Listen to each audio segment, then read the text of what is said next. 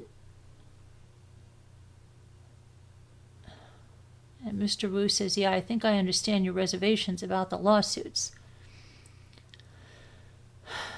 I don't know. I mean, there is a vlogger who she lost a child, a 3-year-old. I think he was 3. Her husband was home watching the 3-year-old at an infant, and the 3-year-old drowned in their swimming pool. And at first, I think there was like CPS was called there or something, and he was almost going to be charged with something, and then he wasn't. But she's spoken out recently that she had to forgive him for this, and she does mention, like, you know, she's like, she justifying what happened, and it could have happened if it was her there, and he was doing this, and but like the struggle, like just this struggle, just with that. Now you have this guy, 3 of his children were killed. Okay, it wasn't even a momentary thing where, you know, she was with one baby and one got out to the road and got hit and killed or something, right? It's not a situation like that. And I just think you've got grief, and we know part of grief is anger, right?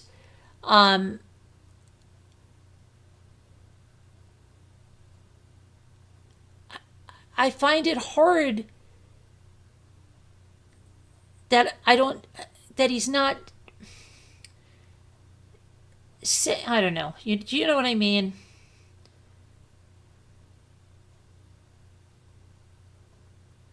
You had to be there, right?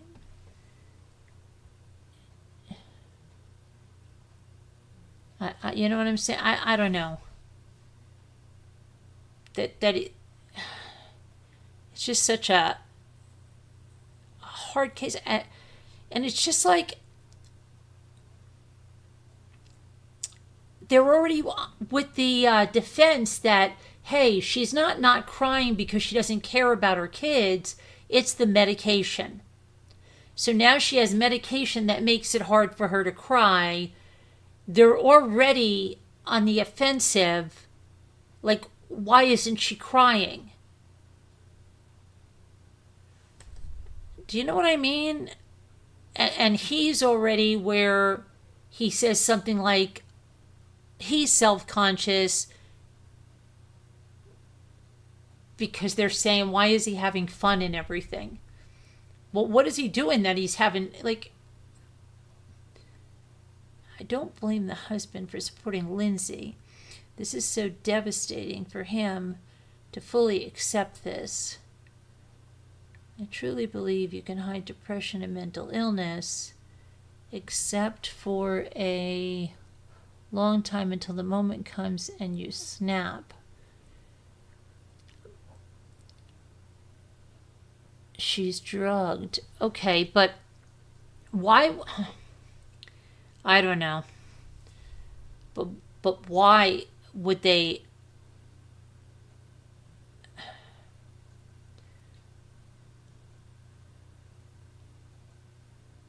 I don't know. I'd have to see. We have not seen these doctors testify. That's going to be very telling, okay? Because we have only to this point heard from her or her family and these lawsuits and what they say. What this nurse Gelada is going to say on the stand, what Dr. Jennifer Tufts is going to say on the stand, what the doctor at the inpatient treatment is going to say on the stand. That's going to be major because we don't know. They could say she was non-compliant, she wasn't taking the medications, we told her to stop this medication. We told her to stop that medication. She never told us she didn't start this medication until the middle of October. She never told us this. She never told us that. They're not going to be responsible for her non-compliance and for her not telling them what's going on. They may talk a good game of what she's telling them, but are they going to tell us she left against medical advice when she left the inpatient? And then, we're probably going to hear a very different story from these practitioners. She's going to end up in a mental hospital for the rest of her life, in my opinion. Yeah, probably. The doctor's testimony will be very interesting. Yeah. And I believe they are televising everything in this trial, so we will be able to see it all. I want to see a complete list of her medications. Yeah, me too.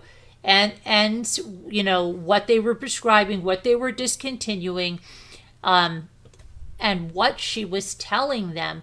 And was she seeking counseling? Because there's a lot here we don't know. A lot. And there's no way we can make a decision. And the husband to testify and these other people to testify. I didn't know what meds she was currently taking. Exactly. And the dosages exactly at the time of the incident. Hi,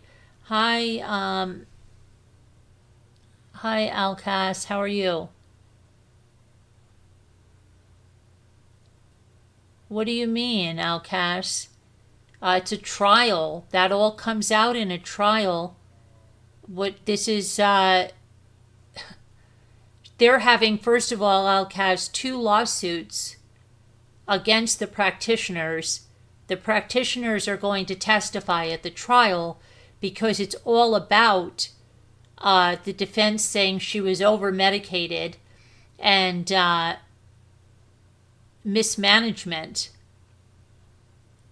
right?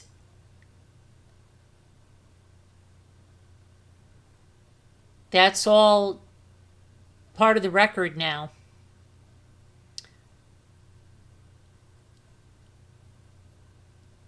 You'd have to know that. If she's claiming that she's over-medicated and given medication that she shouldn't be on and dosages she shouldn't be on, you have to know what that is, right?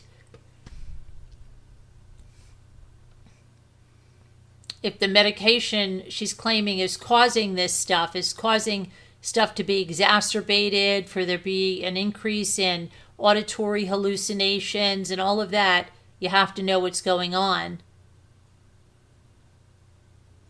Otherwise, we're just taking, someone in their family. She's only given us dosages of 2 medications in there.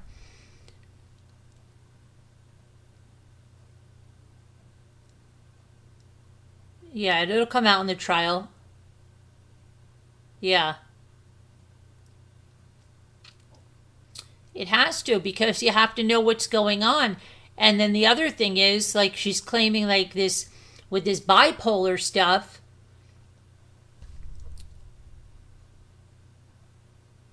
hypomania. Well, how many people with this hypomania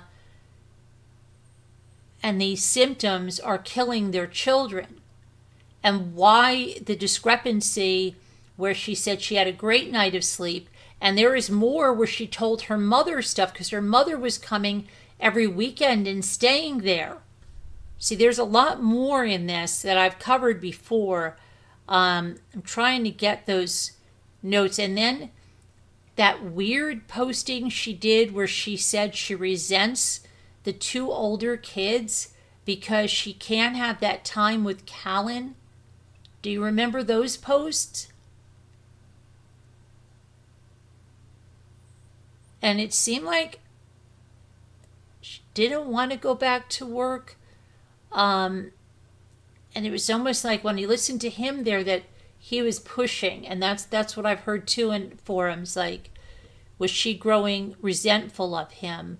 Did she want to punish him in some way? I don't know.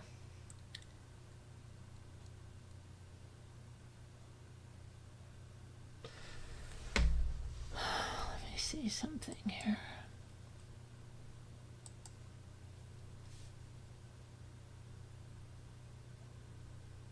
I want to see those posts that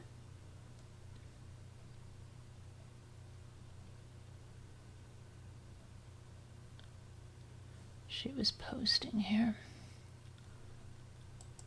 Let me see.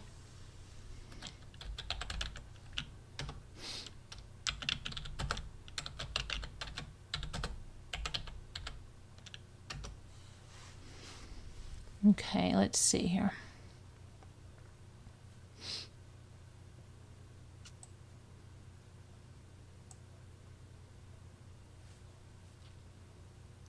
Okay.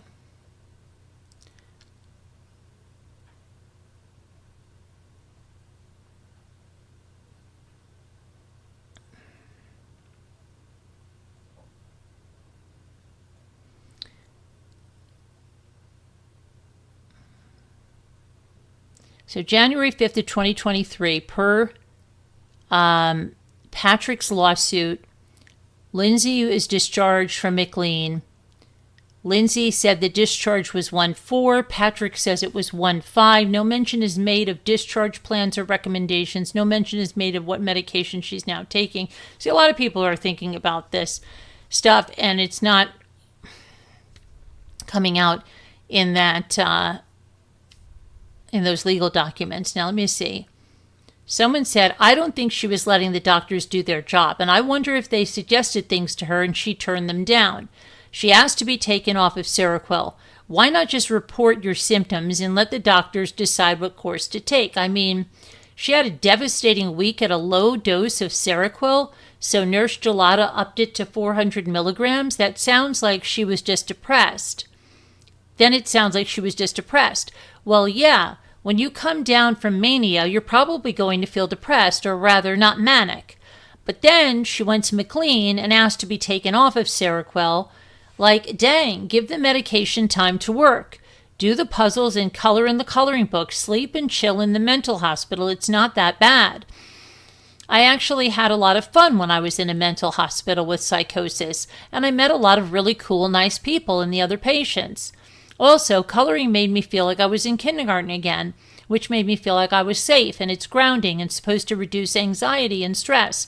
My outpatient therapist told me that. I colored Tigger and Winnie the Pooh. Plus, they had us make collages with all of our favorite things, and we played games like Apples to Apples and Uno. And they had us tape a piece of paper to our backs, and everyone had to go around and write nice things about each other on the paper. It's a lot like adult daycare, LOL. Not sure what exactly she was expecting. Someone said she is an undiagnosed cluster B masquerading as a postpartum depression, postpartum psychosis. Her anxiety ramped up before she was supposed to return to work, which she didn't want to do despite claiming otherwise. In order to lengthen her already excessive maternity leave by any measurable standard, she sought medical treatment and received an extension. In the end, her husband failed to rescue her by giving her the green light on being a stay-at-home mom. So she punished him. Spousal rage, induced filicide. Simple, really. The clinicians didn't miss the warning signs. I hope the carrier vigorously defends these bogus lawsuits.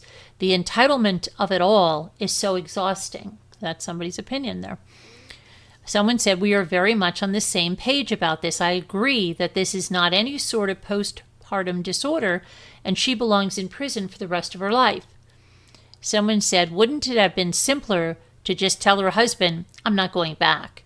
Women do it all the time. Patrick doesn't strike me as a domineering husband. If she said, there's zero way I can go back for quite a while, what could he do? Right? She could have tried to get an office or a remote location. Patrick seems like a really nice guy and would have supported her either way.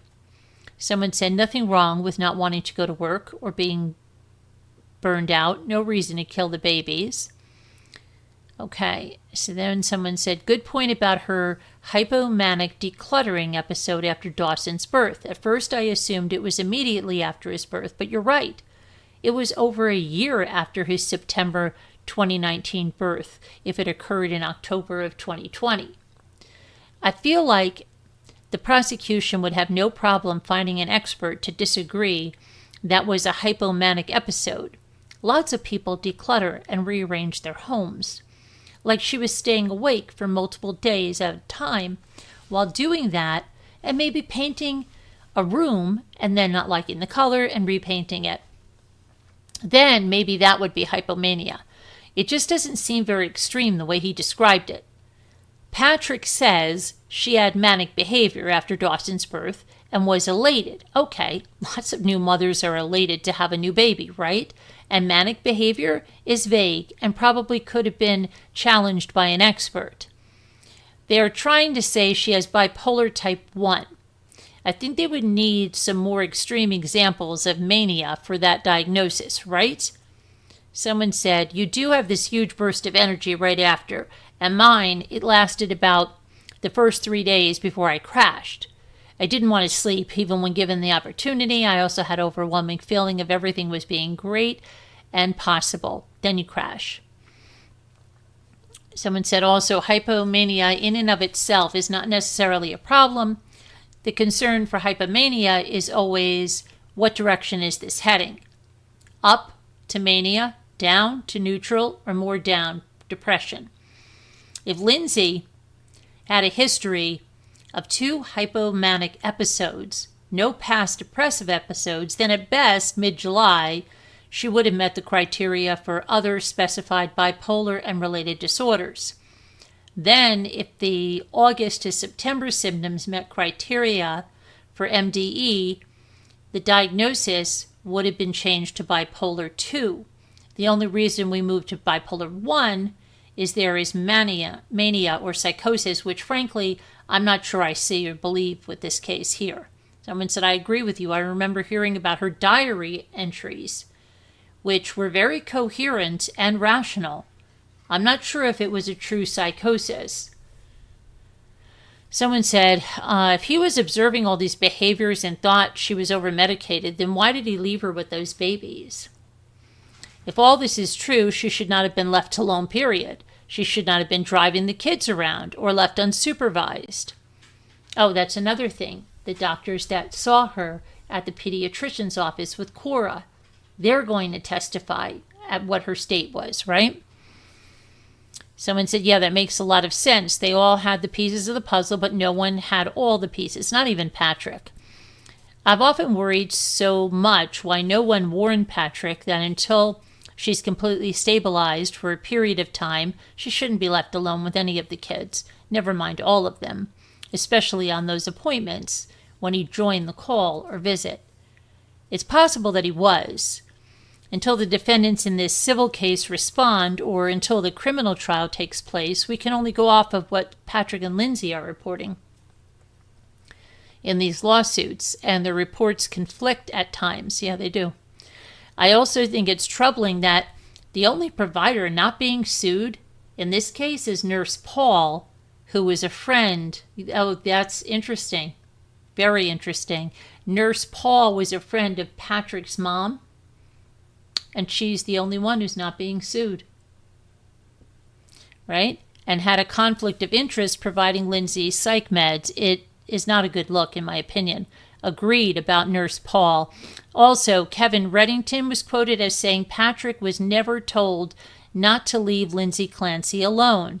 But Kevin Reddington also said Lindsay Clancy was over-medicated, when in fact it now seems she was barely medicated or under-medicated at points. All right, we don't know because yeah, it seems like they're throwing everything at the wall to see what sticks. And doing a lot of retcon as well. I'm not sure there was no negligence, but it's not clear if her providers had all of the information they are implying and that they had, and if they were being as upfront in this lawsuit as this lawsuit claims. I'm also not, in my opinion, the standard of care for providers to check serum levels with each med intro and change. So I don't think they're going to win with that argument. Maybe it should be the standard of care, but it most definitely is not, as someone who has been prescribed these types of meds off and on for years. It also suggests the psych providers need to be mind readers. I'm also more interested to see how her discharge from McLean went down. Me too. I want to see that. It just says she wanted to go home, and it's possible she signed out against medical advice. Exactly. We are only getting one side of the story this far, exactly, and they seem disingenuous, not going after Nurse Paul as well, exactly. I'm also wondering why Lindsay names McLean in her lawsuit, whereas Patrick does not. Someone said, I think her being a nurse would also make them less likely to be worried about checking levels. I also think Lindsay saying she was addicted to benzos after one prescription of Klonopin is bull. I think she was trying to overly manipulate them to think she was a cautious and concerned patient and not a drug seeker. Also, when she says she was worried about being addicted, it was after the Klonopin script, but she said she was worried about being addicted to Ativan, so either she was prescribed this from PCP not listed on, or she was getting that from a friend or buying it off the street. No, they said they were giving her Ativan. Let's see.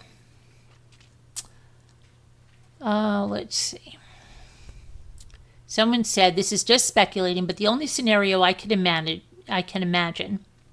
where a safety plan like that would not be put in place is if she was consistently denied, like, no, I don't have those thoughts, and I would never, ever hurt my kids. That's assuming that the husband didn't clue them in otherwise, because unless we are very clearly talking about harm-related OCD, the moment someone shares they or their spouse have thoughts of harming their children, I'm putting a safety plan in place that requires 24/7 supervision around the children, alternate housing until the patient is stable, etc. Someone said most women who have thoughts about harming their kids would never admit that for fear of judgment, though, so psychiatric diagnosis cannot rely only on the interview. Let's see. I'm curious to know what was going on with the kids during this. Was Patrick doing the brunt of the care till he went back to work, or was their family helping? Someone said, I'm not sure, but I don't think she was as forthcoming with the doctors as she is saying. I believe she knew she was very sick and needed help, but would always stop short of saying anything that would have her involuntarily committed. Many years ago, a friend's husband had been undergoing inpatient care and told the staff that he was fine and didn't have a plan to kill himself, and he was able to leave. He went home and he hung himself in the garage. My friend sued the hospital for malpractice, but what was the hospital supposed to do? They can only go by what the patient is telling them. If anything, there might be a case for over-medication, but it's not unusual for a lot of trial and error with meds, especially in the beginning stages of trying to get someone stabilized. I'm not seeing where she was taking heavy doses of anything. You try things, sometimes a few at a time, and then you report what the effects are. I think this is a rare, sad case where she was so deep in psychosis and having children triggered severe mental health issues, and no one was planning on them. And ultimately, I don't think anything but being put in a long-term inpatient care was going to help her. I also have changed my mind about whether or not this was premeditated. I think while in psychosis, she planned to kill the kids and herself that day, and that's why it was such a good day. She was relieved that it would all be over soon. Yes, the older children were in childcare part-time, someone said, but it was mostly Pat along with her mother that was there for several weeks. And then someone said they also had a part-time sitter and nanny or something, right? Before Cora and Dawson started part-time daycare and preschool, yeah. This September to the killings, it seems she or him was on the phone with doctors or hospitals. It was like a full-time job. 100%. Someone should have told this to her husband. I'm sorry, but why does her husband get treated with kid gloves. He's a grown-up. His wife says she has thoughts of harming the kids, and he has to be told to protect them. He should have known this on his own. Someone said, I totally hear what you're saying. I don't disagree, but I've seen well-meaning people who don't understand mental health dramatically minimize things and have poor awareness and understanding of how sick a loved one is. In an ideal world, he should have realized, but people do miss things, and if someone had clearly told him, this tragedy could have been avoided. I agree. I just think pointing the fingers at the doctors means pointing at him too, but I guess he will punish him himself. Enough for his life. Someone said, I noticed they mentioned multiple times that she reported having racing thoughts. I don't think that's solid proof of mania. Couldn't it also be from anxiety? I wonder what Dr. Tufts would say about that. Like if Lindsay reported racing thoughts, but she wasn't speaking rapidly and pressurized and going off on tangents during the telehealth appointments, I think maybe Dr. Tufts wouldn't think much of it and would just attribute her racing thoughts to anxiety. Same with McLean Hospital, because she reported racing thoughts to them too, and they didn't seem to suspect mania, or else I would think they would have given her a mood stabilizer, right? I have the same thoughts as you. I'm speculating here, but I think it's very likely the doctor said, tell me what you mean by racing thoughts. And Lindsay listed out a bunch of worries. Folks with generalized anxiety disorder don't usually describe their thoughts as racing per se, but it can feel that way when they're really worked up and anxious. And by definition, generalized anxiety disorder involves excessive and persistent worries that feel difficult to control. We also have to remember GAD can be characterized by restlessness, irritability, difficulty concentrating, and sleep problems. So I can completely understand how Dr. Tufts got there if that's all the info that was being shared by Lindsay. Now, if Lindsay came in saying, oh yeah, I sleep 3 hours a night, but most days I'm really energized, and it's only a few days that I can't even get out of bed. I don't even know why. Haha. My husband says I'm really moody, but I think I'm just a little anxious to go back to work. That's all. Wow, I'm talking so fast. Wait, what was I saying? My thoughts go so fast I can't even keep track of what I'm saying. Haha. What did you ask me? Oh yeah, my energy's fine. I run 3 miles a day. I just started this new MLM, and I'm really goal-oriented. I make at least 6 posts a day to promote it. Have you ever heard of Beachbody? No? Okay, so it's this exercise thing, and I'm supposed to be getting other mothers to join. You could join too, you know? It's all about exercise.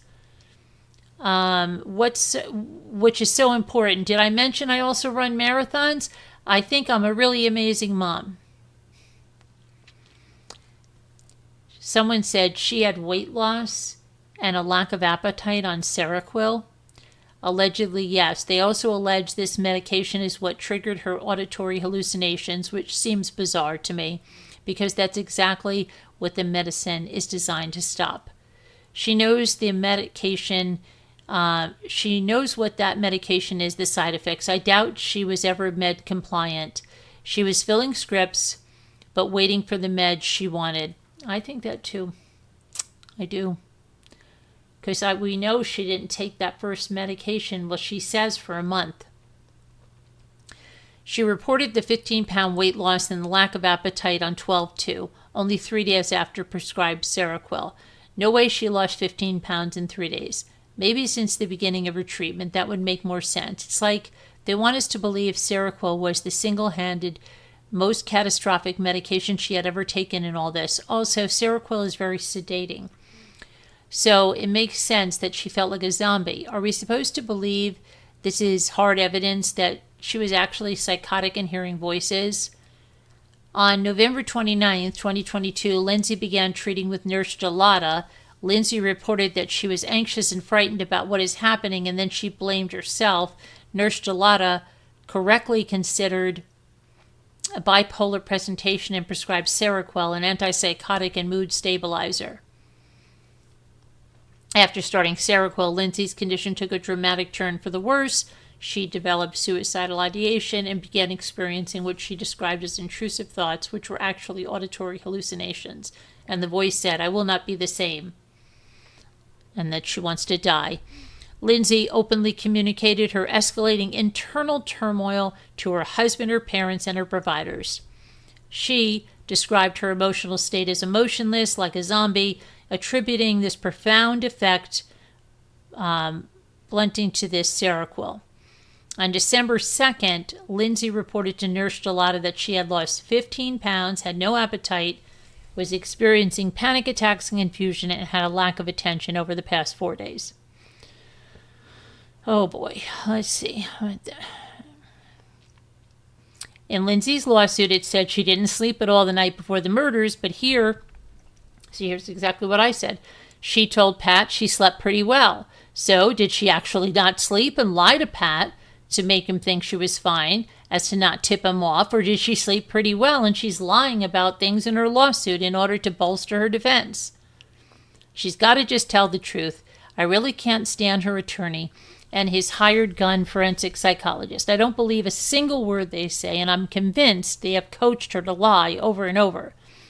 And Reddington really came out guns blazing about how the medications destroy people's brains. Okay, let's see.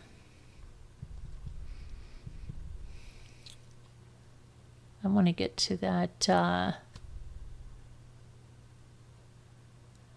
This is such a perplexing case. Lindsay documented a lot about her care and her mental health journey. So did her providers. I can say with almost 100% certainty. I was a nurse for decades. It will be interesting to see how they line up with each other. What has been stated by the plaintiffs is disturbing and points to an ineffective delivery of mental health care. Yet, there are some differences between what happened the last day between the narratives of the parents. I don't think this will necessarily be a slam dunk for any of the parties. If Lindsay had woken up the day of the murders feeling so distressed, she should have communicated this to Patrick, and he probably wouldn't have left her. Lindsay bears some responsibility for not revealing crucial information to her family and providers. Those poor kids undoubtedly sensed the emotional struggles of their mother for months. Kids are pretty smart. When they were being strangled, they were probably so confused and scared. I can feel compassion for Lindsay, but I am skeptical about the psychosis and that supposedly kicked in immediately after Patrick left. The biggest victims of this case are those beautiful children. Sometimes I think people lose sight of the fact that they are real victims. Kids are such a gift. May the legal system facilitate answers in some degree of justice. Someone said it is not ineffective delivery of mental health care by providers. Ineffective delivery would be if Lindsay came in with a clear, pre-existing diagnosis of bipolar disorder and they gave her an SSRI, or Lindsay asked to make an appointment and was given a date 3 months from now and told to wait. Lindsay was seen by a board-certified psychiatrist every few days throughout January. All of psychiatry is ineffective until it isn't. Even if every provider involved agreed on her diagnosis, everyone knows that psychiatry is trial and error, guided by research. What works for one patient with bipolar 1 is not the same as what works for another with bipolar 1. Lindsay's treatment was complicated by the fact that she herself sought out multiple providers. It is unclear if she even told these providers about the existence of one another. Her treatment was likely ineffective because she herself wanted to be off certain medications, like Seroquel, when she had just reached the minimum effective dose of 400 milligrams, and appeared afraid to stay on other medications due to potential for addiction. Someone said this: her going to multiple different providers created chaos and never giving anything a chance to work. And her completely useless husband, they said, just following her around and not researching or advocating nearly enough. And it wasn't even like she was just switching to a new provider. She'd be going back and forth between them. Okay, someone said, when Nurse Gelada increased Seroquel to 400 milligrams, isn't that appropriate if she has bipolar disorder? I thought at low doses it was more sedating, hence why it's used as a sleep aid, and at higher doses it has more of mood stabilization. It kind of reads as a bad thing that the dosage was increased with everyone, like her attorney screaming she was over-medicated. It makes it seem like the increase to 400 milligram was like they were recklessly poisoning her mind into a homicidal rage by doing this, but it's just standard for bipolar disorder, right? Or should Gelada have tried a different mood stabilizer like lithium? My doctor told me lithium is often preferred when suicidal ideation is present, and also it's considered the gold standard for bipolar disorder, but I'm thinking maybe they suggested it at one point and Lindsay turned it down. The name lithium turns people off because they're probably thinking of lithium-ion batteries or something, and that's not what medical lithium is. It also causes weight gain and extreme thirst, so I wonder if that would have put lithium immediately on Lindsay's betrayal list. They gave her some Lamictal, though at some point my doctor told me Lamictal is more weight neutral, perfect for Lindsay, more weight neutral than lithium and Depakote, which is what I take for bipolar 1 mania myself. Okay, let me see. Patrick isn't making sense. If he knew she was suicidal and had auditory hallucinations, then that also renders the question why he left the kids alone with her in the first place. He knew her better than any provider would. The lawsuit makes Patrick look more negligent to me. Great info. Hypomania alone without functional impairment does not raise a concern for bipolar without her past pregnancy. She developed symptoms before her return to work. I wonder what would have happened if they decided for her to be a stay-at-home mom. Correct. Also, context is everything, right? She consistently, my stomach is going crazy, been described in a normal state as a busy, active mom who rarely took a break to rest. So while you wouldn't find me running or exercising at 5 a.m. or starting an MLM, I don't think those two things alone are giant red flags for hypomania in this particular patient.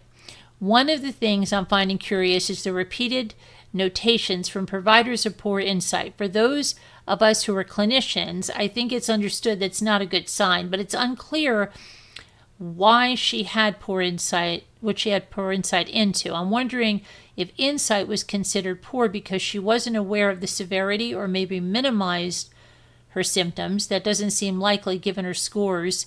On the opposite, she was much more distressed by her symptoms than actually warranted, like she thought she was going crazy just because she had some upsetting intrusive thoughts. Okay.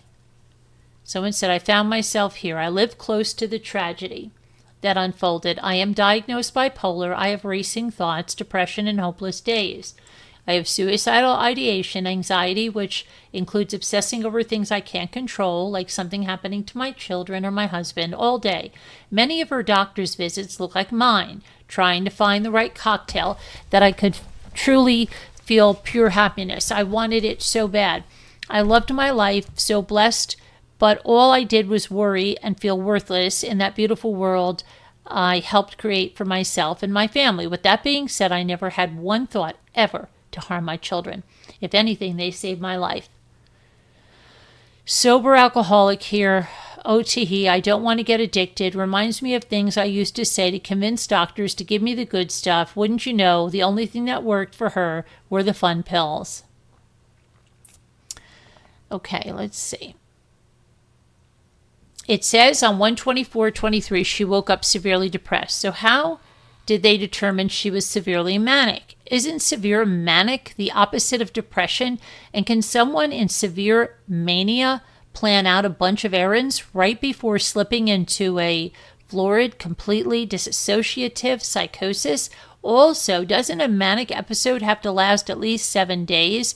So even if she suddenly became manic, like she rapidly cycled from depression into mania as soon as Patrick left, that still doesn't meet the requirements for mania unless she was still manic in the hospital afterwards. Although I'm pretty sure she went right into the ICU and was sedated and intubated, so they wouldn't have been able to assess if she was manic.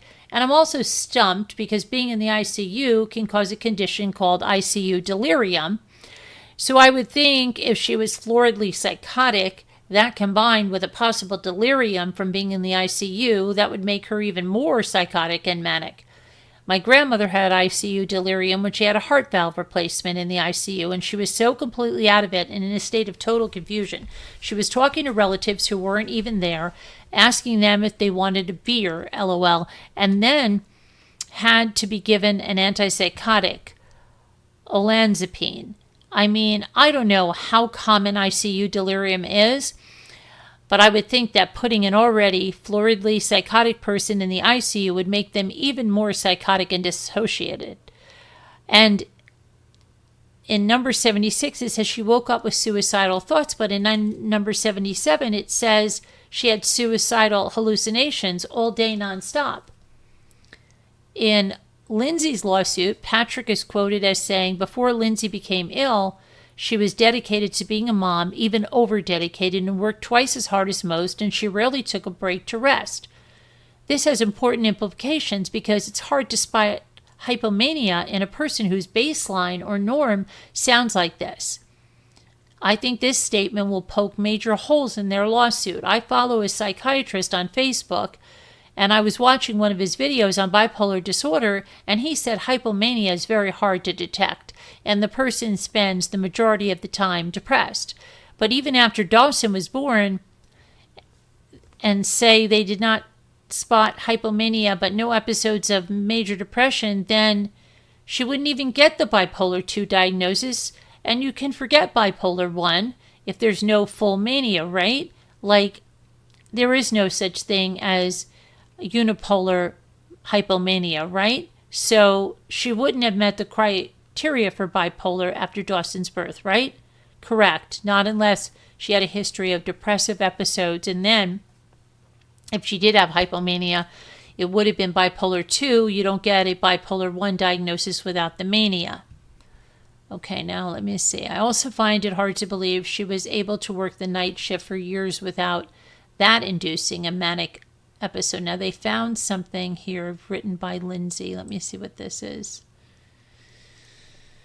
Okay, Lindsay Marie Clancy.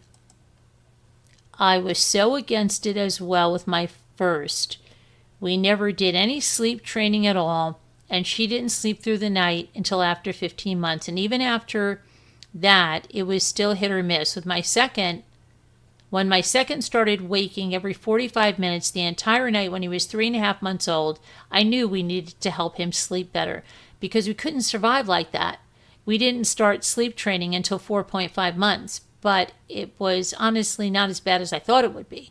Before training, he would either fall asleep nursing or rocking, so part of the sleep training was to get him to fall asleep in his crib. I did this by putting him in the crib, staying with him, talking to him, rubbing his back till he fell asleep. He did cry the first time. Hold on a minute. So what is what are they talking about here? She said with the second kid, Dawson was waking every 45 minutes.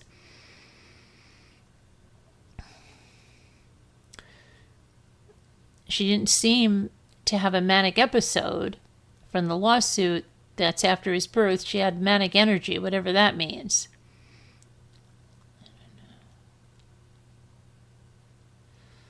Okay. I want to find out about her.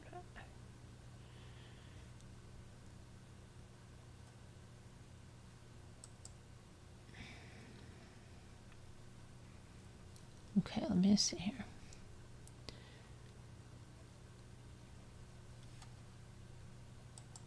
I'm trying to find out she had a journal and she wrote, seen post that Lindsay was due back at work at the end of January. Okay, let me see here.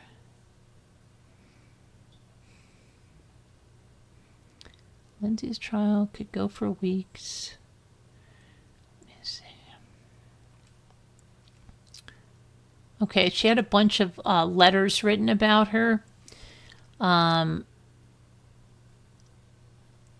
It's so strange, the support that has come her way.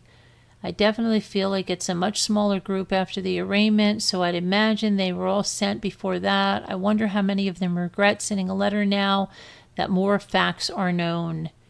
Let's see, a lot of lawyers, psych professionals with big followings believe she should be found not guilty and serve only minimal time in a hospital until she recovers. It's offensive to me that anyone thinks you can recover from murdering your kids. I'm sorry, but you're definitely a monster if you can recover from that. This shows how absolutely ignorant people are to reality. She was evaluated by top hospitals already. They didn't discover any problem. How do you go about treating her when she passed PPP assessments with flying colors before slaughtering her family? There's no fixing this. She did the ultimate bad thing. Let's see here. Patricia Cody, an obstetric nurse, pleaded to the judge that Clancy not be jailed in an email on February the 5th. Dear Judge, please have compassion and allow her to recover in an environment other than a jail cell. I believe this will change the way we treat women who suffer from postpartum depression. Even in the most horrific moment of her life, Lindsay is still helping people. This is a lovely woman. There is no doubt in my mind that Lindsay suffered from postpartum psychosis. Well, since Nurse Cody has officially diagnosed Lindsay with postpartum psychosis, she should simply recover in an environment that isn't a jail cell. I guess all charges are dropped now. Case dismissed. Okay, let's see here.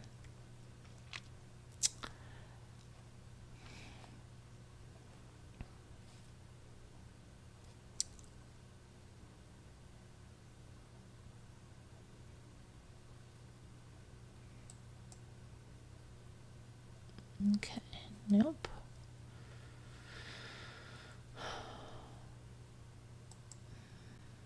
Let's see.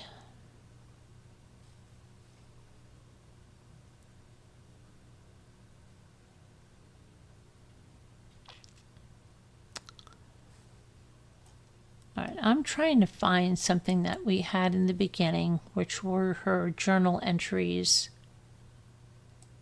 And she kept very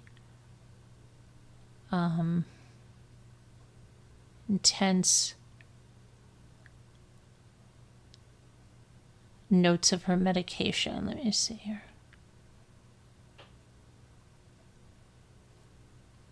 Ways to kill. Let me see what this is about. Okay.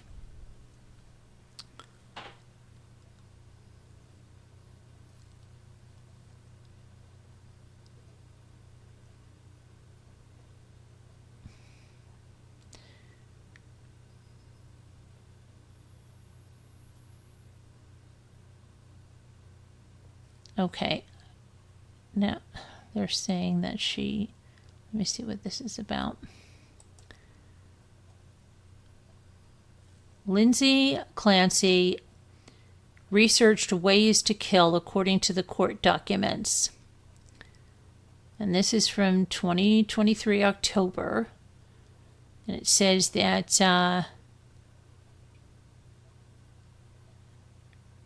she researched ways to kill prior to their deaths in newly unsealed court documents. Prosecutors allege that Clancy strangled each of the children to death with an exercise band. We know that, okay. Newly unsealed court documents include search warrants and accompanying affidavits that detail the evidence that was recovered from the former nurse's home. Investigators reportedly collected Clancy's pink iPhone, electronic tablets, laptops, exercise bands, a silver knife, and 4 prescription medication bottles, among other things. Investigators are also aware that Miss Clancy used her cell phone and her journal to document her mental state and her feelings about her children. Yeah, this is what I'm talking about. In addition to keeping track of her medications and researching ways to kill, which means that it is reasonable to conclude that Ms. Clancy would have used all formats and tools available to her, including a tablet. The nearly 300 pages of documents did not reveal the details of the alleged searches. At her initial arraignment in February, her defense attorney, Kevin Reddington, argued that she was severely overmedicated with psychiatric drugs and inadequately treated for the postpartum mental illness she was allegedly experiencing in the months that led up to the suspected killings, and thus she could not be held liable for her alleged actions. Let's see. According to the newly unsealed documents, Clancy's husband Patrick said she had been prescribed Zoloft, Valium, Trazodone, Ativan, Klonopin, Prozac, and Seroquel, and took at least 4 prescriptions a day. Following the alleged murders, Clancy attempted suicide by locking herself in a bedroom, cutting her own wrists, and jumping out of a window. According to prosecutors say Patrick returned home to find his wife severely injured. Okay, we know all that. Let's see what...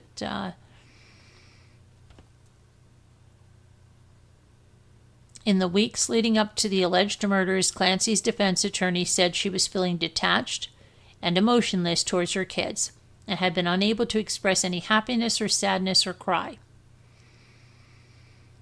Reddington previously said right up to the very and when she was so bad that Clancy voluntarily turned herself in to a Boston psychiatric hospital in early January, where she allegedly spent, well, actually it was the end of December, it was New Year's Eve, before returning home.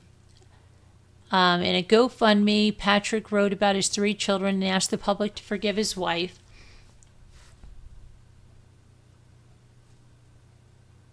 Okay.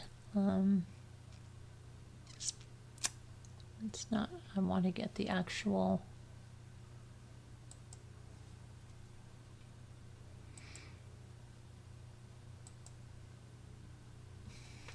Okay, let's see here.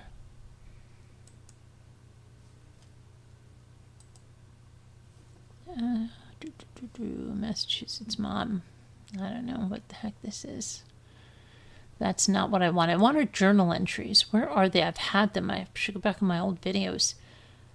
Let's see. Patrick waiting to enter the home and Lindsay purposely not telling him the kid's fate. Okay, let's see what else we got here. Lindsay. My stomach is growling like crazy. I don't know what the heck. It's going nuts. I took my vitamins before I came on here, and I think they're, with the seltzer, they're going through, I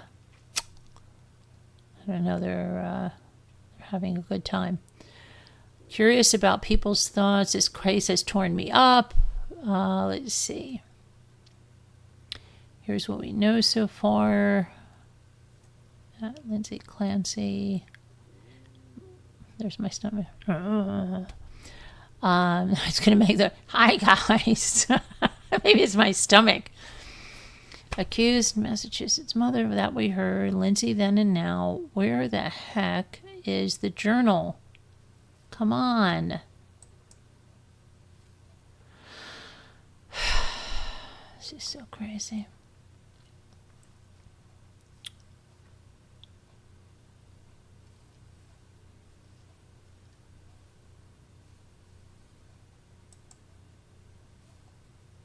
Journal. Oh, I know what I gotta do here. Okay.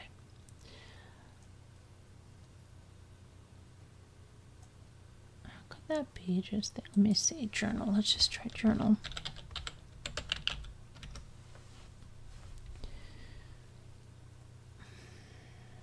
How does that tell us? That's not...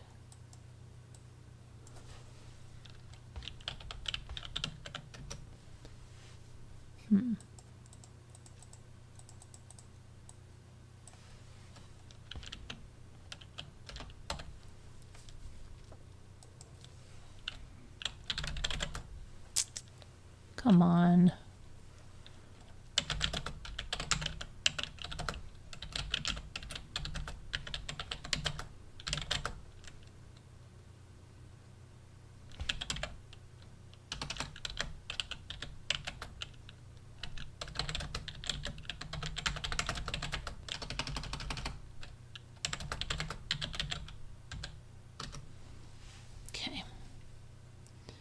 All right, here we go. Let's see. Lindsay wrote texts and notes about returning to work on her personal phone. So that's what it is. I've got to get those documents that are out again. They're in my thing.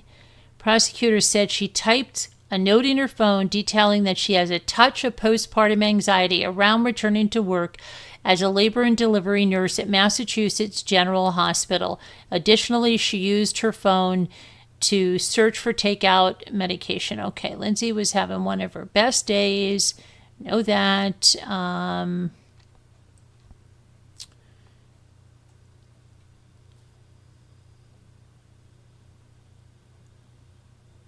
So many articles. Okay, she kept notes of her mood, jotted down. See what this is all. Oh, May 26th. Okay. Over the next several months, she was prescribed 13 different psychiatric medications to treat anxiety and depression. And those were clonazepam, Klonopin, diazepam, Valium, fluoxetine, Prozac, sertraline, Zoloft, and lorazepam, Ativan, said her attorney. Lindsay wrote a note on October 2022. I think I sort of resent my other children because they prevent me from treating Callan like my first baby. And I know that's not fair to them. I know that. I was feeling so depressed last evening when Cora and Dawson came home from school. I know it runs off on them. So we had a pretty rough evening. So that goes against what Patrick said, that she doesn't take anything out on the kids. She obviously is saying here it's running over, right? So he's lying again in that document. I know it runs off on them, so we had a pretty rough evening. I want to feel love and connection with all my kids. She's basically saying there she's not feeling a love and a connection to those to Dawson and Cora at that point. Lindsay is evaluated at the Women, Infants, and Hospital. Blah blah blah. Where's the one thing where she wrote? Lindsay writes a note on her phone that says she has a touch of postpartum anxiety. This is the day before the murders, about returning to work. Okay, and I want to find the one thing about her mother, that her mother was there that weekend and she went out and stuff. Lindsay looks up kids' Miralax on her phone. Lindsay calls the pharmacy. Lindsay texts her husband, who was working from his home office. Any chance you want to do takeout from 3V? I didn't cook anything. It's been a long day. It's been a long day, but she didn't tell him that I have like nonstop auditory hallucinations of hurting myself and the kids. Let's see. Lindsay texts the Pedialax liquid school softener.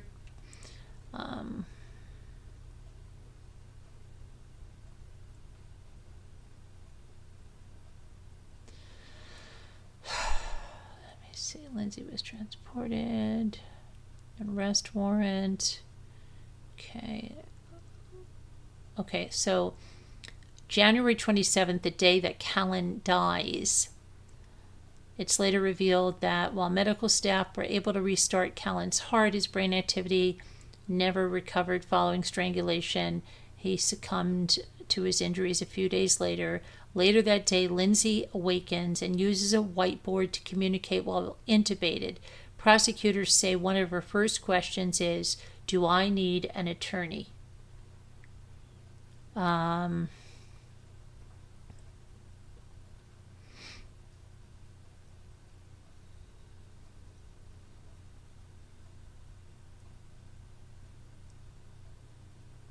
Okay, on the day of Lindsay's arraignment, February 7th, 2023, her lawyer says that she is still suicidal. She's extremely emotional. However, she's unable and has been unable to express any happiness or sadness or cry. Well, how are you extremely emotional if you can't do that?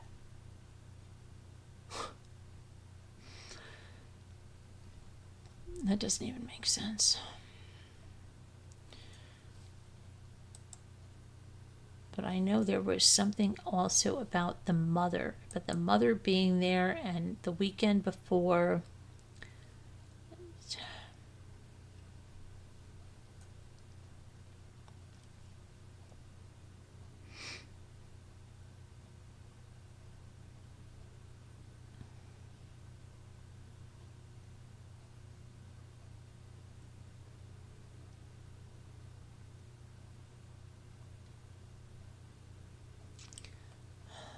Unsealed documents. Takes a dark. Let's see. Lindsay's case takes a dark turn. What's going on? New and chilling. What is going on here? New and chilling? What's going on? I don't know. It's a new and chilling.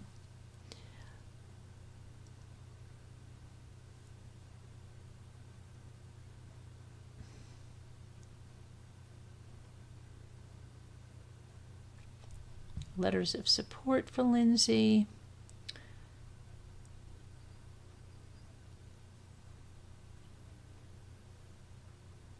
Search warrant applications. Lindsay says she will admit to killing the kids.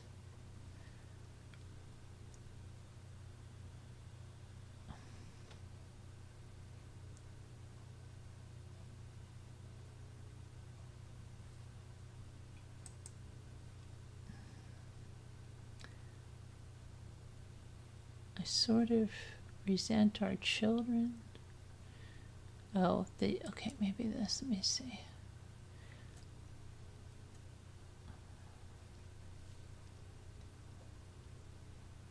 Notes kept in journals and on the cell phone of Lindsay Clancy. Let's see. The notes written by Clancy were clear and precise and articulate, says the Plymouth County prosecutor. She not only took meticulous notes of the medication she was taking for postpartum depression and anxiety, but they also provided insights into her state of mind. In these notes and journals, she always appears to know who she is, where she is, what's going on and what's happening, says Assistant District Attorney Jennifer Sprague. There's no disordered thought or speech, no mention of hallucinations or any delusions.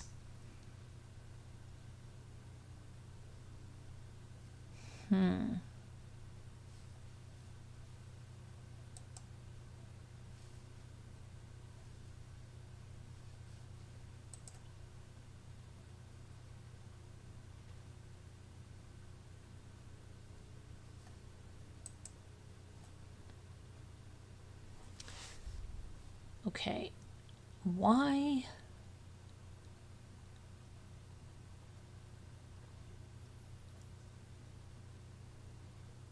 It's so hard to get these when I've had I should just go into my files, but let me just try one. Lindsay Clancy.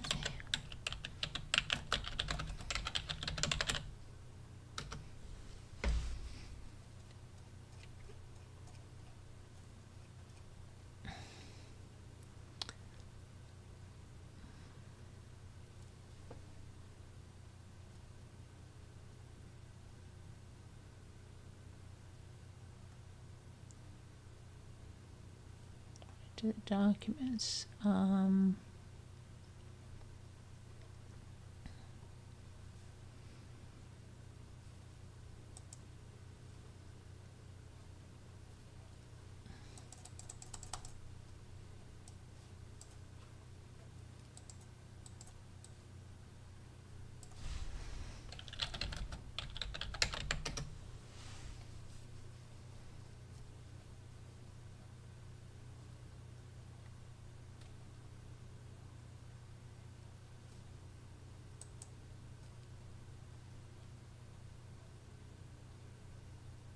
Let me see. Jennifer Sprague is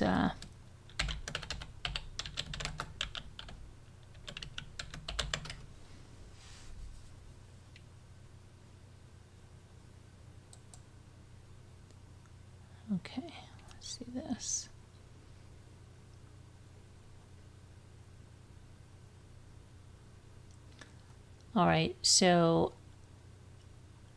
do you remember Lindsay Clancy? This was like her first court appearance. It was like this. Hold on.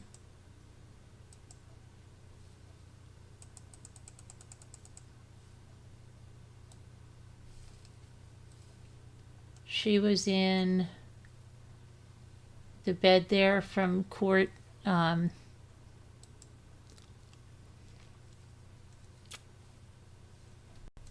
Okay, let's see what we got here. Lindsay sat in a wheelchair next to her defense attorney, but this is at another one. Okay, hold on. Next, prosecutor Jennifer Sprague let out the evidence, which she said proves that Clancy planned the murders of her young children.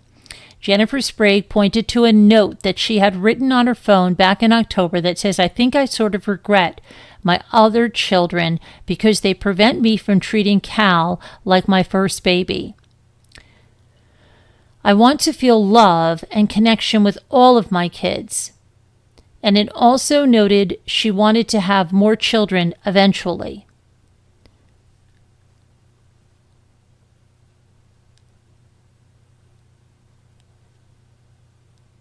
Sprague noted that it requires 10 pounds of pressure sustained for several minutes to strangle someone to death, and that even after the victim is unconscious, the murderer must maintain a hold for additional minutes. Sprague also questioned whether Clancy's self-harm was a legitimate suicide attempt, describing her cut as superficial and saying she lowered herself out of the window and dropped down. "I don't think she took into account the fact that the ground was frozen." Okay, let's see. Prosecutors believe Clancy was not in the throes of psychosis and meticulously planned for her husband to be out of the house for enough time to kill her children. They said that she used Apple Maps to calculate the distance of his drive and even took a phone call after the murders, but before jumping out of the window. The defendant did not take advantage of the situation. She created the situation. The judge ruled that Clancy remains a threat to herself and will be held at the hospital for the next 6 months. Okay, that was then. Now let's see. I know there was one where her mother was like, I had the step of, she said she was saying, "Oh, I'm good, I'm doing good."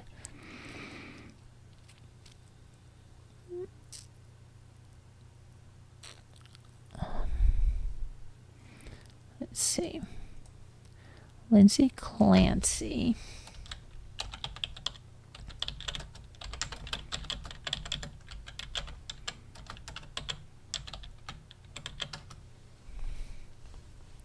Okay, let me see if this will give me what I'm looking for.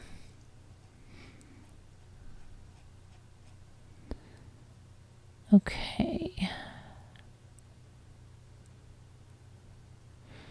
January 22nd, 2 days before, family friend Kyle Carney invites Lindsay and Patrick and their 2 older children, Cora and Dawson, over for dinner. Carney later tells police he had not expected Lindsay to come because of her depression and had not seen her for months. Lindsay seemed fairly normal that evening, but Patrick said she was suffering from benzodiazepine withdrawal a month and a half earlier and had the worst side effects possible. Carney later tells authorities Patrick also said she had been having anxiety about returning to work, and the medication she was prescribed were not working, according to Carney. Lindsay's family also visits her and the family that weekend. Lindsay, on the 23rd, wrote a note on her phone that said she just has a touch of postpartum anxiety about returning to work. But there was a thing about her mother. Oh my gosh, I know I had that. It was like driving me crazy. Let's see. Feeling so depressed last evening when Cora came home from school. I'm going to have to go back on my old videos myself and see. Because I know it was like her mom was there and there was a whole thing surrounding that.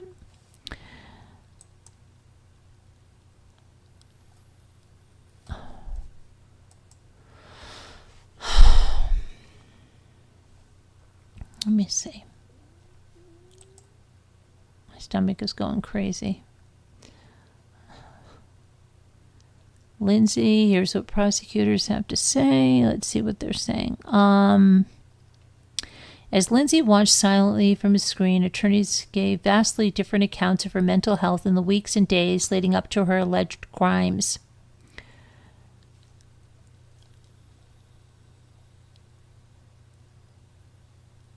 Okay. Documents filed in court revealed further details about how the Clancy children spent some of their final hours, the grisly scene first responders found when they first arrived, and the investigation that followed. Okay, we know that, but I'm trying to find out what was they...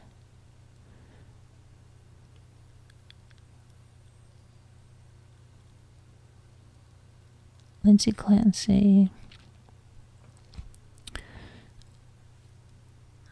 I know. I'm just trying to find out. I know the weekend before because I think the mother was watching the baby when they went to those people's house. I remember the mother saying she was doing good and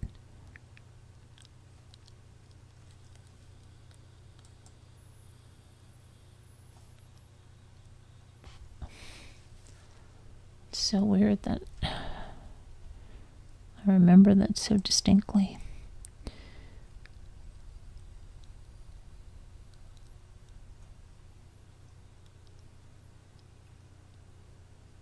The attorney of Lindsay. Da, da, da.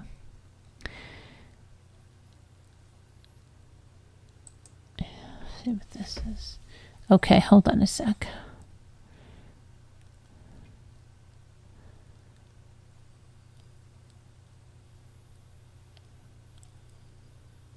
Okay, in Massachusetts, Lindsay Clancy previously appeared by video from a bed at the Duxbury Hospital. That's what you see her there. I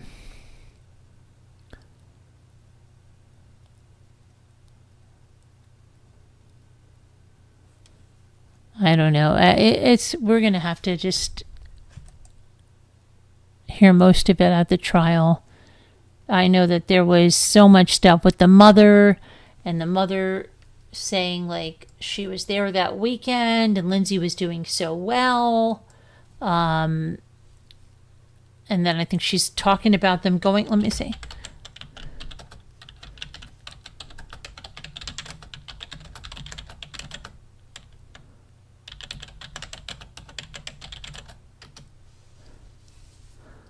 Okay, let me see here. I think she went out to a store or something.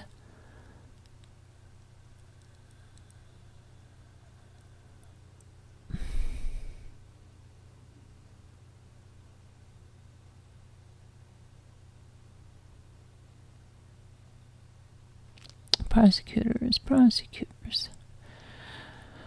I was having one of her best days. Yeah. That's what they kept saying. She was having one of her best days. But then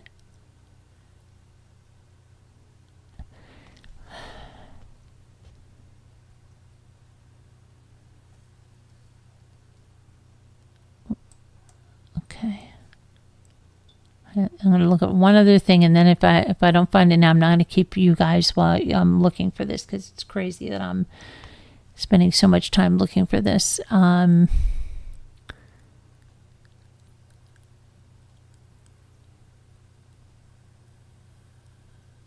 Clancy used her cell phone and her journal to document her mental state.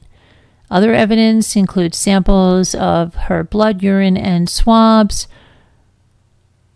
Clancy took her daughter to the pediatrician, played in the snow with her son and daughter, called 3V's restaurant in Plymouth to order takeout food.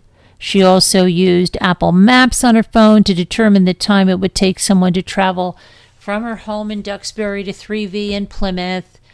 Clancy texted her husband to see if he could go pick up the takeout and the medication. After arriving home, there was silence. Yeah, we all know that. Okay, I'm not going to keep you going on that. So let me shut this down. Come on, shut down, shut down. That doesn't want to shut down, huh? Let me shut. Okay, there we go. All right, let's see if you guys are even here with me or if everybody left me and went to bed. Can't even find the. Here we go. All right, so oh.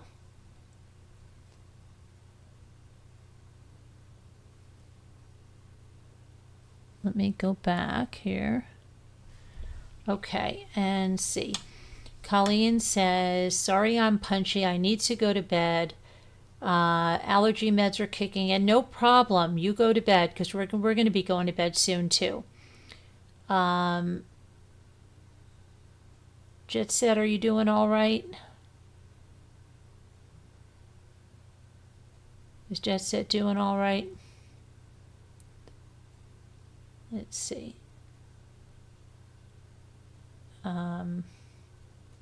Carolyn, would it help if you eat a couple of crackers? I don't know, Anne. It's crazy. It's like, because we had dinner and then I took a bunch of my vitamins right before I came on and drank a can of seltzer. And I think the seltzer, I don't know, is like, the digestion is making like the crazy. It's like pop rocks in my stomach. It's like, it sounds like a cat or something. It's crazy.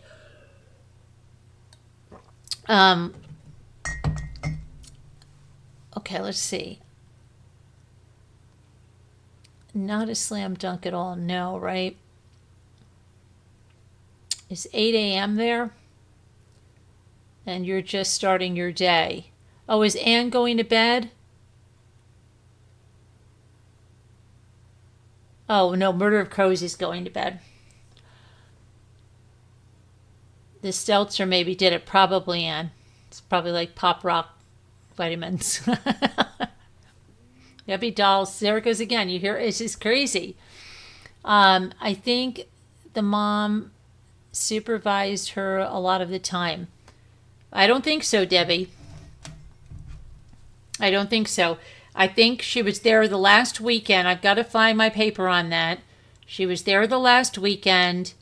And I believe when they went to that guy's house for dinner, she watched the infant, Callan.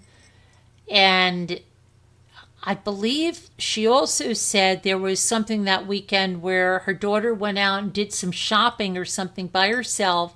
I remember it distinctly because the mother was like, oh, she was doing really well. She was doing this, so I left. So I went home. So I don't know. It's a very perplexing case. It brings out a lot of emotions. Like I said, a lot of mothers that have postpartum depression or postpartum psychosis or anything like that, you know, they automatically like kind of feel for her. But then there's also stuff like, well, is this true? Is this what, you know, what's happening? And I don't know. Until we hear the other side from the medical professionals and we know what kind of medication she was taking and they give their side of it. 'Cause just like that one where they said, what did they say? They said, what was that? Oh, that one nurse, Gelada, just didn't respond. Well, how do we know she didn't respond? You know, we have to hear the other side of it. And I want to hear, did she sign herself out of that psychiatric hospital against medical advice? Right? Did she? Who knows? It sounds like it. Now, then on the other side, people were saying, like, did she care so much about appearances because she had Cora's birthday, the trampoline park? Now, you could also argue that she wanted to be a good mom and she wanted to be present. It was Cora's birthday party. It wasn't her birthday. Her birthday was Christmas Eve. So she did spend her birthday with her, but they were having it at this trampoline park. And come on, a mother's going to want to be with her kid at that. So did she want to get released AMA because of that? But if that's the case, why couldn't she have just gotten out to go, said, look, I'm just going to go to my daughter's birthday party, but I know that I need help, and put herself back in? Why did she stay out? And if she really was in the condition, there's my stomach again. If she really was in the condition that they said she was in when she was not answering or responding to people, like acting really off, then I imagine her parents would have been at the party. Wouldn't they have been? Their grandchild, their old, I don't know how many other kids they had, but I think he would be at the party. Why wouldn't they say, something's not right, right? Something's wrong. Wouldn't you be hyper vigilant if she just got out of a mental hospital and you're talking to her and she can't converse? You're going to say, well, look, you better enjoy this party because we're driving you right back to the mental hospital. You have to go back in. There's something wrong. Right? I mean, it doesn't make sense. Wouldn't you say that to someone? You'd say, they're not acting right, or she's not acting right. She needs something tweaked. Something's wrong. What's wrong with you? The way that they said in those legal papers that she went to that party, but I want to talk to people that were at the party. Don't you want to hear from the nurse and the doctor who were at the pediatrician's office where she brought Cora that morning? What did they say about her? How was she operating the motor vehicle, right? How was she in the waiting room? How was she speaking to the receptionist? Was she scheduling another appointment? Did they have medication to pick up at a pharmacy? What was wrong with Cora? Okay, how did that go? Because from what I heard, everybody's interaction with her was fine. Now, if you're talking to someone that had zero sleep, did she tell the doctor, I didn't sleep at all last night? But she told her husband she had good sleep. I don't know. The whole thing is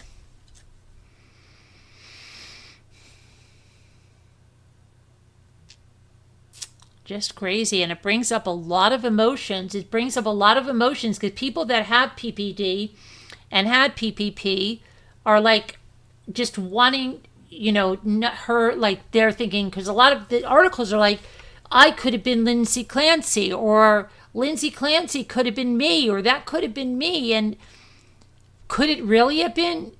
Is this really what happened or not? And then we're like conditioned to say, well, how could you not believe somebody that's saying this is postpartum depression that did this? So I don't know. We have to hear from these medical professionals, because how come they're saying she did not have it? How come she's saying she met this on a scale? They're saying she didn't have it. That she's saying a medical provider is not getting back to someone. This doesn't make sense. A lot of it doesn't make sense. Right? Anybody else have any idea of this? Like, what is going on with this? It's crazy. It's going to be, I think July 20th is probably going to be a jury selection. What day is July 20th? I don't even know.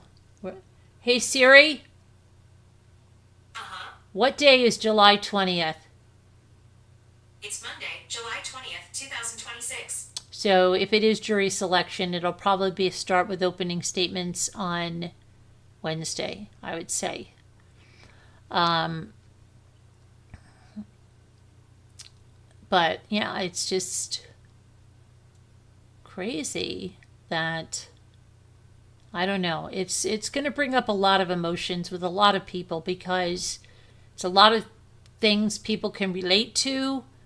People can relate to anxiety and depression and having intrusive thoughts, and maybe they've had PPD, where they've had a crazy thought about a goof, something, right? So they're thinking, oh, maybe that could be me. Maybe that could be me. Maybe, I've wrote a crazy thought in my journal,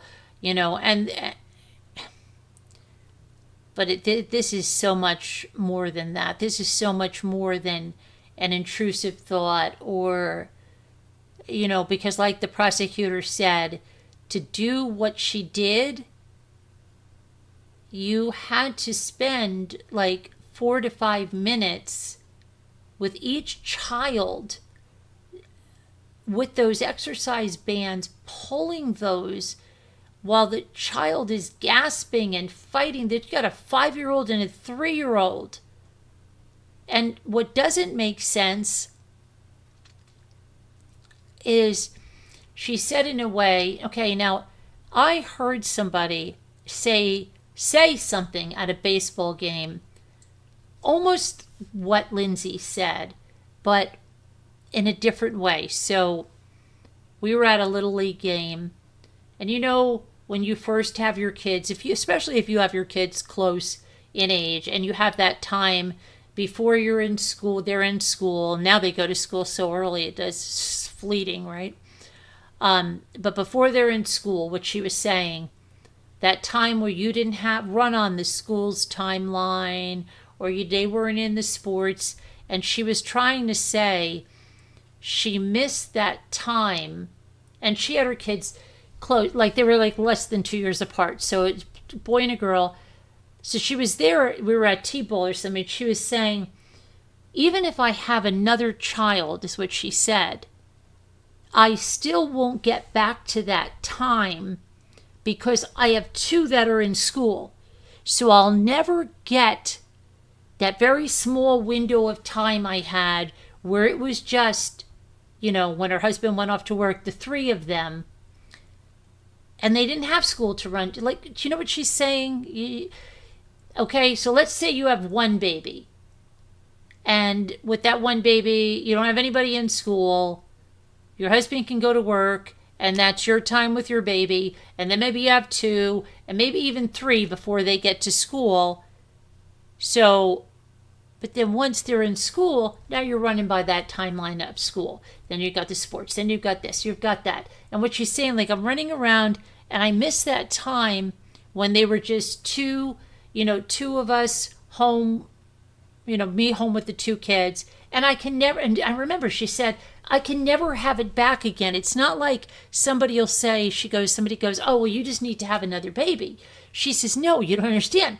Even if I have another baby, okay, fine. Yes, I'll have that baby, I'll go through the babyhood, but it'll never be the way it was before my kids went to school. So she was trying to explain that, right? And I could see that maybe Lindsay in her own way is trying to say something of that, but it doesn't make sense to me because she has 2 kids. So it's different if she just had 1 and she said, I resent Cora because I can't be with Callan the way I was with Cora when she was my only one. You know what I mean? So Callan will never get that attention that Cora would. But she has 2 children. So did she write similar things like that when she had Dawson, and say that she resented Cora because Dawson's not like her first baby? And it could, in itself, if it was aside from any other thing, that could be a very, it's just a goofy thought that some moms get, okay? Like, Just like you hear some moms say, oh, well, I love the second child as much as the first child, and stuff like that, right? Okay. Or let's say moms, they have all girls or all boys, and they're having maybe their last baby, and they're saying, oh, I thought it was going to be a boy and it's another girl. And maybe they feel disappointment, right? And then they feel terrible when they have the baby. So like, if she had those thoughts,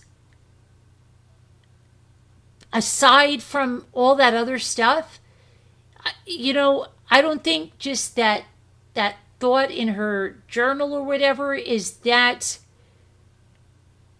profound. And I'll tell you why. Because she killed Callan too. So had she not killed Callan,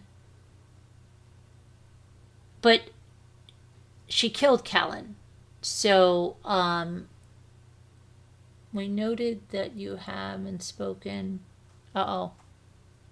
Is my mic not working? Hold on. But she killed Callan. So that doesn't make, to use that, that would work to me in her defense. Because, yeah, she was wondering about her kids. And, oh, does Callan get this baby time with me? Will he ever get that attention that I gave to Cora when she was my only one? Is that making me resent them when they got home? And maybe it wasn't even so much that she was resenting them when they got home, but maybe she was overwhelmed, right? Maybe that was more of the thing. Maybe it was that she's home with Callan. Now she has the 3-year-old and the 5-year-old going to school. And they're coming home. And maybe she's overwhelmed. And saying like, oh my gosh, like it's different. Like, what do they tell you when you have the one baby? You sleep when the baby sleeps, and just relax. Don't worry about cleaning, and do this and do that. And maybe she just not sleeping, because when you don't sleep, 100%, any medical professional will tell you, but definitely any mental health professional will tell you, if you are not sleeping, well, boy, you're not going to be making much sense, okay? And I'll tell you something, like, I know that's true, because when I was pregnant with Michael, our doctors moved, so it was like an hour to go to the hospital, an hour to come back. And I had a 3-year-old and a 5-year-old. And it was in the winter, and I thought I was in labor. And so we went all the way down to the hospital, right? And they would not let me leave, because they kept saying, well, we don't know, and you go really fast. We don't want you to leave. And I was dying of thirst, and they would not let me leave.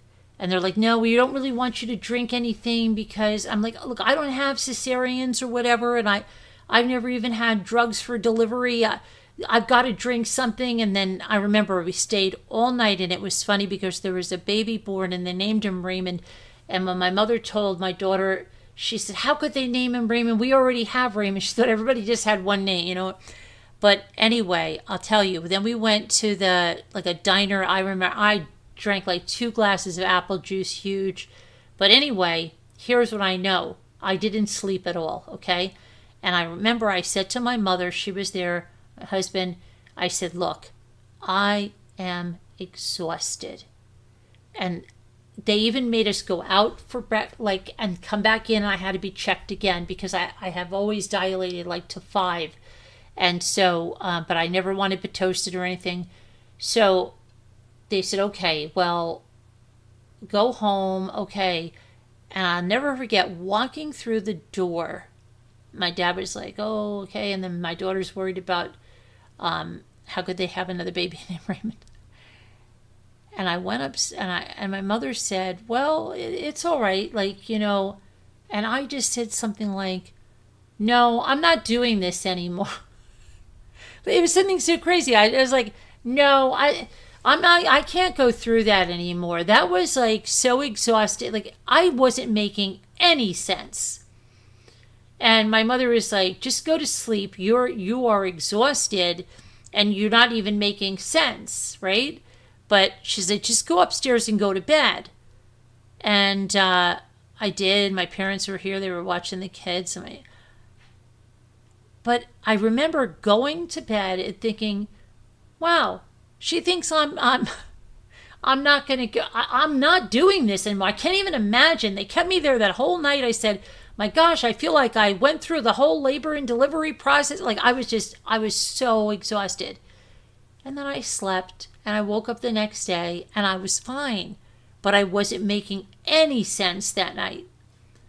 So I'm not even so putting so much stock in that writing, because I think that could be a very sleep deprived mother who's just sitting there with goofy thoughts because she hasn't slept. If she truly hasn't slept the way she said, she's got a newborn. Well, okay, 8 months, okay. The kids are in school. Who knows? Maybe she's just laying down and they're home from school and she's exhausted. That I would give her a pass on that. What I'm more concerned about is hearing from these medical professionals about what really happened in the inpatient and all of that. Because sleep deprivation, now I'm not saying sleep deprivation is what caused her to kill her kids. I don't think it's that it does that. But it could make her have a goofy thought that like, oh, Callan, like, and that could not even be as sinister as it's put out there to be, okay? Because it could just be like, oh, it's like the birth order of your kids. Like your oldest is always going to be your first child, okay? Your first attempt at being a mother. You know, they say, you know, you're stricter, you make more mistakes or whatever. But of course, yeah, unless you have twins, you are you and that baby. And then any subsequent children will, of course, not be just you and that baby. They may have that time, like when your 2-year-old is at their grandma's, then you have time. You know, I mean, to me, I think that's just a goofy-ish thought. I think we put it in the sinister thing because if we're thinking she's really sinister, but then it doesn't make any sense because she killed Callan too. So that's why I don't think it really factors in to this whole thing. Because she killed Callan.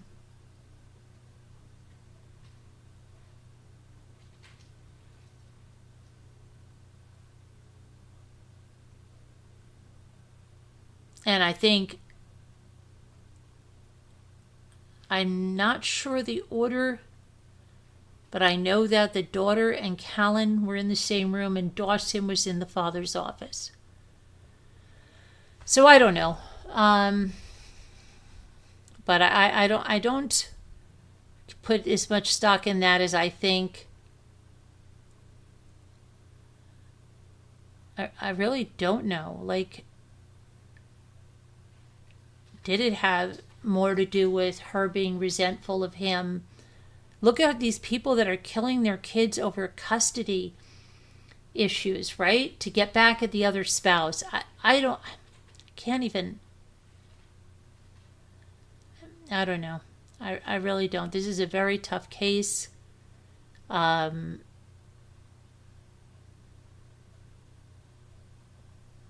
don't know. It's a tough case.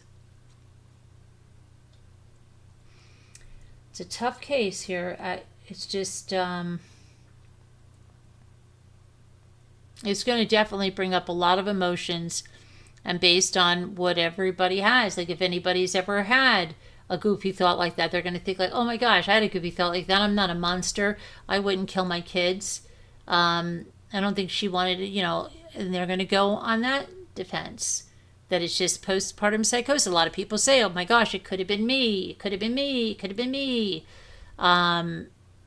So I don't know.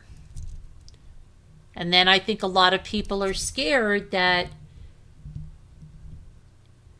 if she does get charged with this, then they're going to feel like, oh my gosh, what, like it's almost like not believing somebody that's saying they have postpartum psychosis, but a lot of people have postpartum depression, but they don't kill their children. It's just, yeah. I think, like someone said, maybe she'll spend the rest of her life in a psychiatric facility. Andrea Yates doesn't even want to get out of the psychiatric facility. I believe they said she couldn't. She just wants to stay in the psychiatric facility. Now, I wanted to see what she said about having more children. I have to go back into that stuff. And we haven't heard a lot of her. We need to hear so much more. So much more. I'm just rambling on here with just a bunch of thoughts. I don't know. It's a very tough case. You don't ever want to think any mother would ever want to kill their children. It's unfathomable how any parent wants to kill their children. And that's what's just, you go through all of that and you have these 3 beautiful children. And how do you go and do that? No matter how bad of a day you're having, okay? And that's what I don't understand. If she was having a bad day, she's having those thoughts, then a lot of times, especially in the winter, you might say, oh, look, I'm having cabin fever in here. Let's go out. I'll go with you. We'll all go out with the kids because I'm having crazy thoughts. Okay? She told her husband that before. Why did she not tell him, hey, look, I'm having crazy thoughts? Why don't she say, Patrick, look, I didn't get anything done today. I took Cora to the doctor. I made the kids a snowman, but I've been unable to cook dinner, and I'm having those crazy thoughts. Maybe we could go pick up takeout. I'll go with you. Get out of the house. Change the scenery. Stay with me. I'm scared of my thoughts. That's the problem a lot of people are going to have. Why did she do all this planning, and why did she tell him, look, these thoughts are going nuts? Like a lot of parents, right? When they're like, their husband comes out, oh my gosh, here, I got to get out of here for a little bit. My head's going crazy. I'm going to lose it, right? How many parents say that? I'm going to go for a walk, or I'm going to do that. When they're all like, especially if they've got a lot of little kids, they may say, oh my gosh, thank goodness you're home. I need to take a breather, right? I need to take a bath. I need to take a shower. I need to take a walk. I need to go clear my head. Whatever. Why didn't she say something?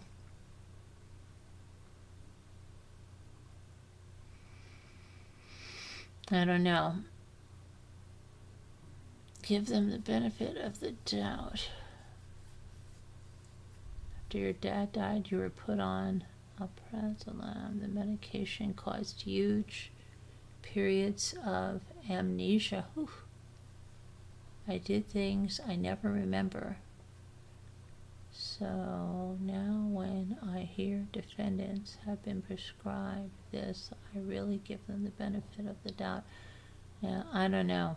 Heartmate wise, it is a very tough, so you end up thinking about every angle because it's unfathomable. Yeah. I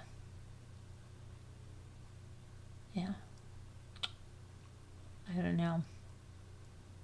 I mean, we've all heard parents say, oh, come on, I can't wait for, my husband to come home or something. I'm at my end of the rope with these kids. I got to get out. I got to go to my, whatever it is, a yoga class or something. I got to have, everybody's needs to have sometimes a little me time, a little their time, especially if they're home with their kids all day.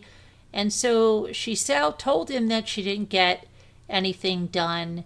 If she had only just gone a little more and said, look, and not only did I not get anything done, I've been having terrible thoughts. And they're scaring me. They're scaring me. And why didn't she go out and get this stuff? Because she drove with Cora that day. And I believe if I go back in her mother's messages, she went out. That would have been the thing to do, right? Because she was home with the kids all day. He came up from downstairs where he was working. If she had only just said, look, I got to get out for just a little bit. Okay? I feel like I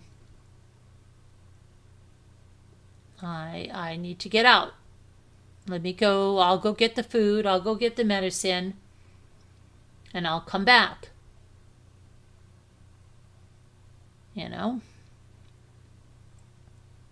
If only. Everybody wants to think, 3 beautiful kids lost their lives. Whose lives should not have been cut short like that. And you can't fathom why a mother would really want to do that, because that's just not in the realm of possibilities for most of us. Yeah, sure, parents can lose their temper. Sure, they could say, oh my gosh, I need to just Calgon, take me away, right? But you're not thinking that extreme, right? So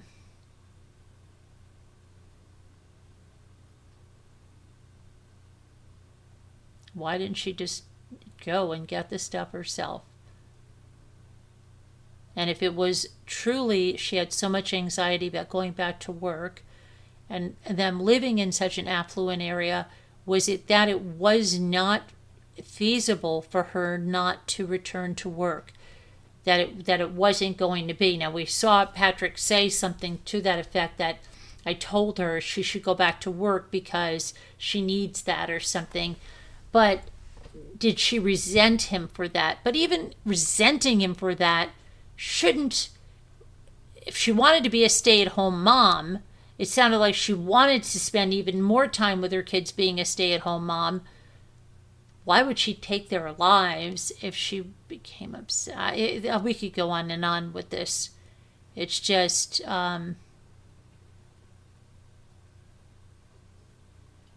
what is it, really?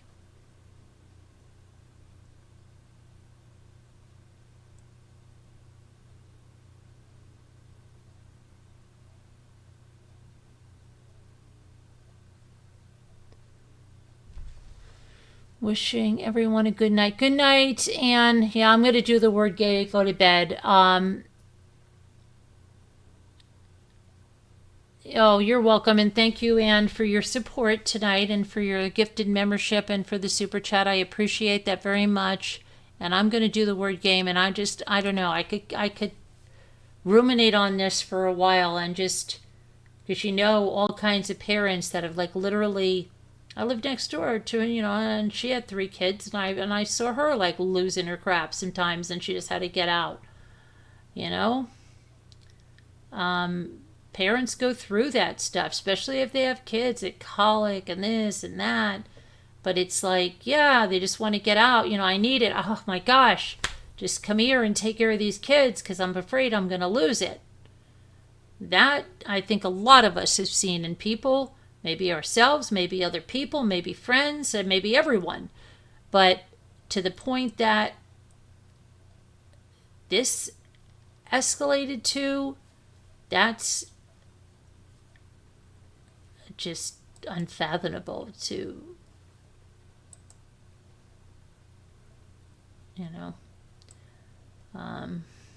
that's way more than,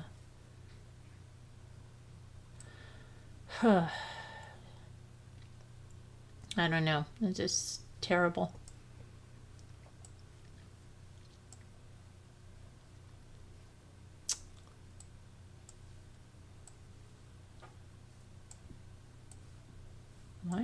How are this really?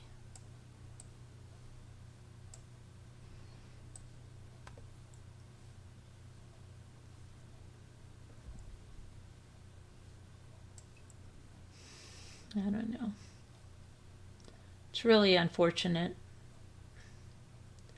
There's absolutely no winners, losers in this. Yeah. I mean, the kids have lost their lives, but you know what I mean in the court case. And at this point, that's what I'm talking. The kids, yes, they've lost their lives. They're the victims. That's not what I mean. I'm talking about in the court case. However this court case plays out, there's no, from there, these parents have already lost everything, right?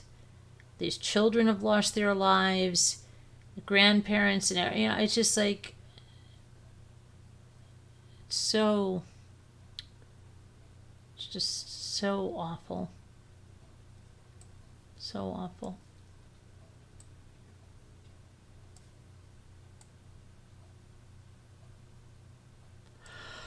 Right.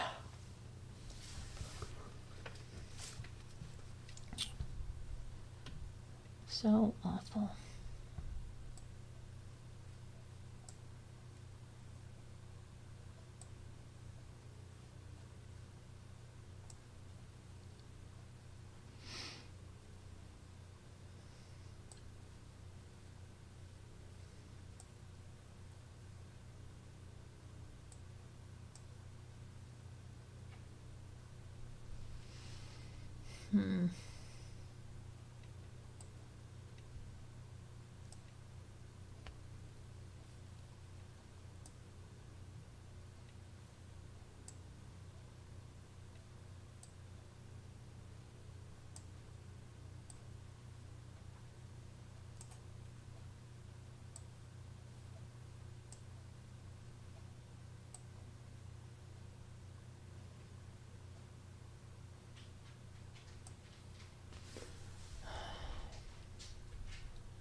Yeah, we did it.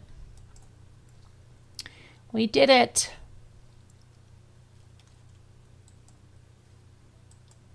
Oh, happy summer. Happy summer.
2.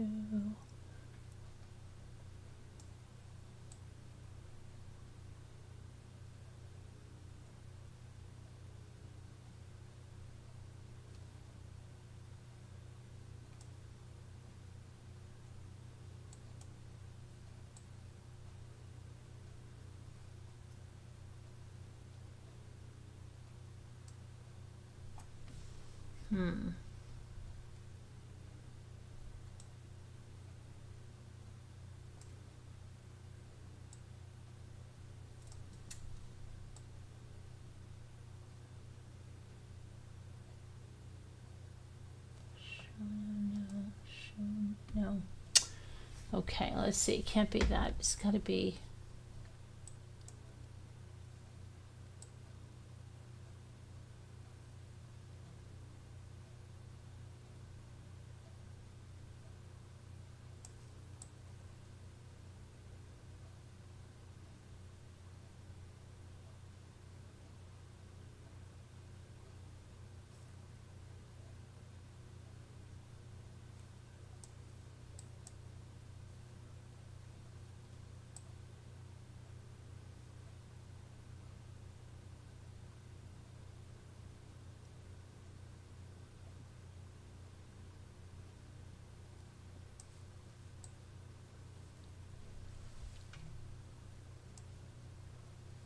Can't. Shoon? Yeah, I've got that already, don't I?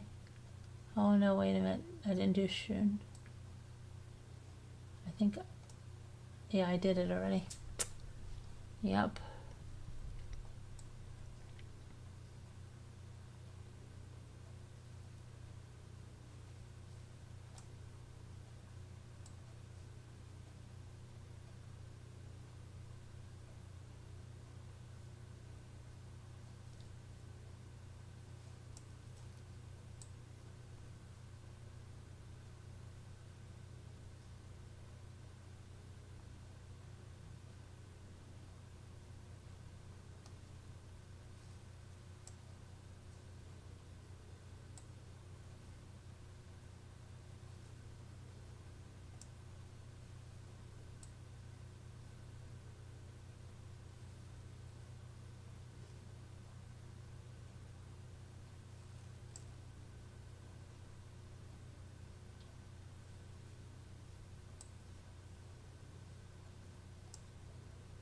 Oh, it's know-how. You're right, Heart. Oh, finally. Oh.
All right.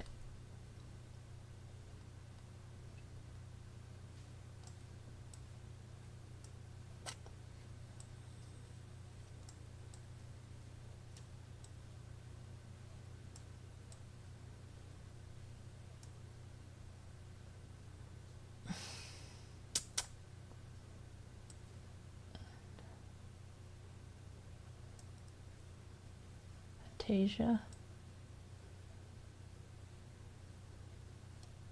Okay. Very good.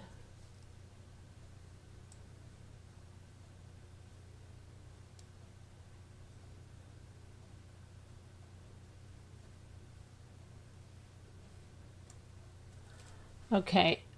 I can't get my eyes open anymore. I have to go to bed. We're going to have to work on this tomorrow night. Thank you all for being here. God bless. Prayers. Stay well. Be well. And see you tomorrow, God willing. Everybody take care.